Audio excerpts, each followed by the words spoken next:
চৰাঞ্চলৰ মুছলমান অসমীয়া হয়নে নহয়,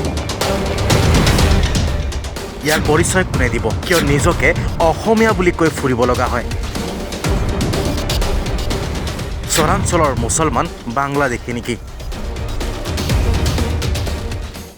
চৰাঞ্চলৰ মুছলমানক মিয়া বুলি তুচ্ছ তাচ্ছিল্য কৰিলেও যিমান বেয়া নাপায়, তাতকৈ বাংলাদেশী বুলি ক'লেহে অন্তৰত বহুগুণে দুখ পায়, কাৰণ তেওঁলোক বাংলাদেশী নহয়। আজিৰ অসমত অসমীয়া মাধ্যমৰ বিদ্যালয়ত মুছলমানৰ সন্তানেহে বেছি পঢ়ে।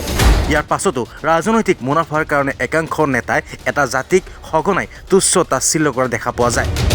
অসমত বসবাস কৰা ধৰ্মীয় সংখ্যালঘু মুছলমান লোকসকলে নিজকে অসমীয়া হিচাপে পৰিচয় দিবলৈ কাৰো প্ৰমাণ পত্ৰৰ প্ৰয়োজন নাই। চাৰ্টিফিকেট আমাক কেতিয়া লাগে?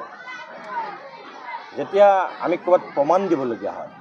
আপুনি যদি আপুনি অসমীয়া, নিজৰ ভাষা, সাহিত্য, সংস্কৃতি যদি আপুনি একাকাৰ হৈ পেলাই মিলি গৈছে, আপোনাক বেলেগৰ চাৰ্টিফিকেটৰতো প্ৰয়োজন নাই।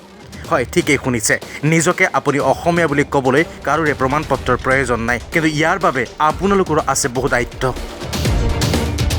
বৰপেটা জিলাৰ চেঙা সমষ্টিৰ অন্তৰ্গত 1663 নং 6 সীমানা ছোৱালী প্ৰাথমিক বিদ্যালয়ৰ সোণালী জয়ন্তী সমাৰোহৰ মুকলি সভাৰ মুখ্য অতিথি হিচাপে উপস্থিত থাকে প্ৰতিদিন টাইমৰ মুখ্য সম্পাদক তথা জ্যেষ্ঠ সাংবাদিক নিতুমণি শইকীয়া। জ্যেষ্ঠ সাংবাদিকগৰাকীক এগৰাকী সাংবাদিকে এটা প্ৰশ্ন কৰিলে আৰু প্ৰশ্নত তেওঁ উত্তৰ দিয়ে এনেদৰে: কোনোবাই নিজৰ ৰাজনৈতিক স্বাৰ্থৰ বাবে এইসকল লোকক তুচ্ছ তাচ্ছিল্য কৰিব পাৰে, কিন্তু এনে তুচ্ছ তাচ্ছিল্যৰ পৰা মুক্ত হ'বলৈ হ'লে শিক্ষা আৰু স্বাস্থ্যৰ প্ৰতি গুৰুত্ব দিব লাগিব। শিক্ষাৰ জৰিয়তে সঠিক পথ বাছি ল'ব পাৰিলেহে এনে সমস্যা দূৰ হ'ব। ইয়াৰ পাছতেই কয়, অসমত বসবাস কৰা ধৰ্মীয় সংখ্যালঘু মুছলমান লোকসকলে নিজকে অসমীয়া হিচাপে পৰিচয় দিবলৈ কাৰোৰে প্ৰমাণ পত্ৰৰ প্ৰয়োজন নাই। আৰু এটা অত্যন্ত পিছপৰা অঞ্চল, ৰাস্তা ঘাট বুলিবলৈ মানে একদম বৰ বিধ্বস্ত পৰিৱেশত আহিবলগীয়া। কিন্তু তাৰপিছতো যে এই বিদ্যালয়খনে 50টা বছৰ অতিক্ৰম কৰিছে, ইয়াৰ পৰা যে কোনোবা ডক্টৰ, কোনোবা ইঞ্জিনিয়াৰ, কোনোবা অধ্যাপক, অধিবক্তা, শিক্ষক, সমাজৰ বিভিন্ন ক্ষেত্ৰলৈ মানুহ সৃষ্টি কৰি তেখেতসকলে অৱদান আগবঢ়াইছে। গতিকে বিদ্যালয়খনৰ গুৰুত্বটো তাতেই উপলব্ধি কৰিব পাৰি। গতিকে মই ভাবোঁ যে আগন্তুক দিনতো সেই ধাৰা অব্যাহত ৰাখি এই বিদ্যালয়খনে প্ৰকৃত মানুহ সৃষ্টি কৰিব। সমাজখনক পোহৰাবৰ কাৰণে, পৃথিৱীৰ আধুনিক প্ৰতিযোগিতাত নামিবৰ কাৰণে ইয়াৰ পৰা একাংশ শিক্ষাৰ্থী ওলাই যাওক আৰু তেওঁলোকে সমাজৰ বিভিন্ন ক্ষেত্ৰত নেতৃত্ব দিয়ক। মই সেয়াই কামনা কৰিম। ছাৰ, আপুনি যোনটো অঞ্চলত আছে আজি, এই অঞ্চলটো ব্ৰহ্মপুত্ৰৰ এটা চৰ চাপৰি অঞ্চল। এই অঞ্চলত অতি কমেও 30খন এনেকুৱা বিদ্যালয় আছে যিসমূহ বিদ্যালয় 1920 চনৰ পৰা 1950 চনৰ ভিতৰত স্থাপিত হৈছিল, আৰু তেতিয়াৰ পৰা এই স্কুলসমূহত অসমীয়া মাধ্যম চলি আছে। কিন্তু অসমৰ এচাম মানুহে এই মানুহখিনিক এতিয়াও অসমীয়া বুলি নাভাবে। ইয়াৰ কাৰণটো আচলতে কি? তেওঁলোকে আমাক আঁকোৱালি ল'ব পৰা নাই, বা আমি তেওঁলোকৰ হৈ কাম কৰিব পৰা নাই? তাৰ কেইবাটাও কাৰণ আছে।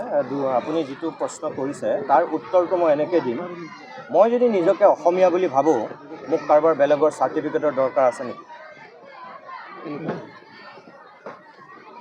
বেলেগৰ চাৰ্টিফিকেট আমাক কেতিয়া লাগে? যেতিয়া আমি ক'ৰবাত প্ৰমাণ দিবলগীয়া হয়। আপুনি যদি আপুনি অসমীয়া, নিজৰ ভাষা, সাহিত্য, সংস্কৃতি যদি আপুনি একাকাৰ হৈ পেলাই মিলি গৈছে, আপোনাক বেলেগৰ চাৰ্টিফিকেটৰতো প্ৰয়োজন নাই। কিয় আমি লোকৰ চাৰ্টিফিকেটখনলৈ ইমান আশা কৰিছোঁ? নিজৰ দায়িত্ব আৰু কৰ্তব্যখিনি নিজে পালন কৰি গ'লেই হ'ল। সময়তকৈ আচল বিচাৰক কোনো নাই। সময়ে আচল বিচাৰক, সময়ে তাৰ ৰিপ্লাই দিব নহয়। আপুনি আচল নিজৰ দায়িত্ব আৰু কৰ্তব্য পালন কৰক। গতিকে বেলেগৰ চাৰ্টিফিকেটখনৰ পিছত কিয় দৌৰিছে?